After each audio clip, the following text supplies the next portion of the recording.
There's been an issue that many students, parents, teachers fear of, and that is bullying. What is bullying?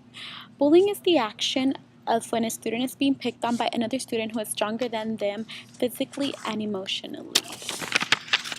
There are actually three types of bullying. The three types of bullying are physical, which is the most common, and then there's verbal and cyber. Physical bullying actually occurs when a student is being hit on by another student, basically just getting pushed, shoved, such things. Second, there's verbal bullying, which is the most common bullying among girls. That's just name calling. Girls are just mean, they love to call each other names. And lastly, there's cyberbullying. Cyberbullying occurs when you're being bullied via the internet, and that's actually the newest kind of bullying. Now it's like before you would just be bullied at school, but now it follows you home. How terrible is that? And who is the bully? The bully is typically someone who is stronger than you, someone who just knows that they can pick on you because you won't say anything. And it's usually the popular kid who is the victim. The victim is usually someone who is weak, someone who cannot stand up for themselves, and someone who's just not popular and who's smaller in size. And I actually have two stories that I came across the internet. They're both about two girls who are both 15, and one of them occurred in January of 2010, and that was the girl named Zoe Prince. She's a 15-year-old girl from Massachusetts who had just moved to the US from Ireland, and she was a freshman. She was dating a senior at the time. The guy would mistreat her. He would push her. He would call her names. He would even like push her to the point that all her books would fall out. And he would do that along with his friends just to make fun of her. And she actually committed suicide by hanging herself from the stairway because she just couldn't take it anymore. It was just too much for her. And there was actually a student who was interviewed from her high school, and she said that she thinks that she committed suicide because she would always be picked on, and she thinks that this occurred because since she was a new student to the US and to the whole high school scene out here in the US, like people just thought that she was an easy target. But yeah, she was actually found by her own sister. That's just pretty scary. And there were actually 6 students that were charged in her murder. And second, there was Audrey Pop. She's actually a 15-year-old girl from here, from California, from Northern California. Her case is a little more recent. It was from September 2012. She was cyberbullied.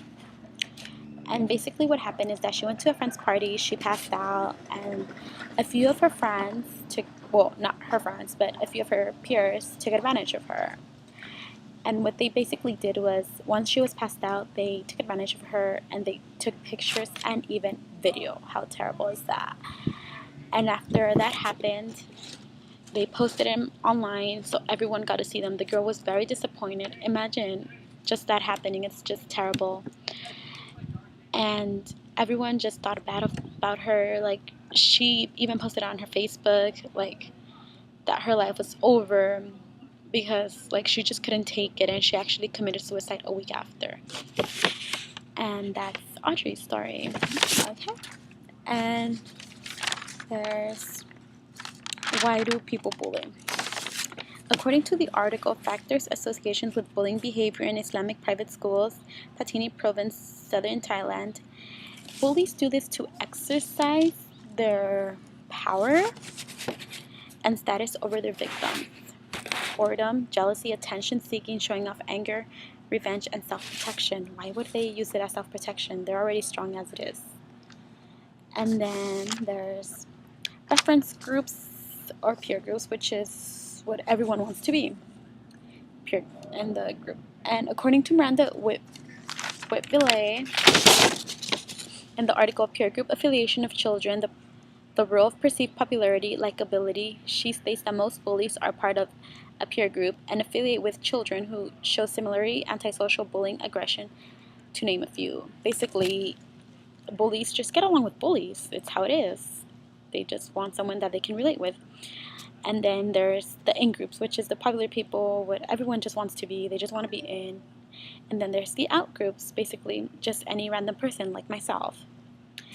Milgram and Ash's research. Milgram's research basically states that some people just do things even if it hurts others, like they don't care, I guess, just as long other people like what they do, even though it's wrong. And then there's actual research which basically states that people do things knowing that they're wrong, but they still do them. Or like answers just because others do it, they think it's all right, but it's just not.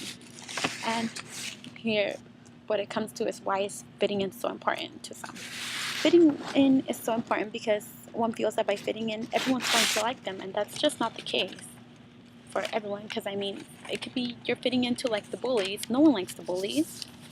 And why are social groups important? Social groups are important because that way you won't feel excluded. You just want to be in with everyone. And what does popularity have to do with bullying? Popularity has a lot to do with bullying because if you don't fit in, you will probably get picked on. Like Neil Duncan and Larry Owens stated in their article, Bullying, Social Powers, and Heteronormativity, Girls' Constructions of Popularity, it states that girls bully verbally and boys bully physically. That's just how it is. Girls like to say hurtful stuff to each other. Men just like to show that they're strong by hitting a guy. That's just how everything works. And here are my personal opinions. Should all schools be required to implement a bullying awareness program? And the answer to that is yes. I believe so because the student, like, they do need a program. That way bullying can just stop. Should parents of bullies have to pay a fine? I don't think this is fair, but I think if you bully, you should be fined yourself and be doing community service or something of some sort to learn your lesson that it's bad. Should bullies be removed from school? The answer to that is no. Why? Because they're bad as it is. If you kick them out of school, they're just going to end up even worse. Are there any realistic solutions to stop bullying? And the answer to that is yes. The bullies just need to speak up, let an adult, an authority just know, just so the problem can just go away. And I think that is all. Thank you.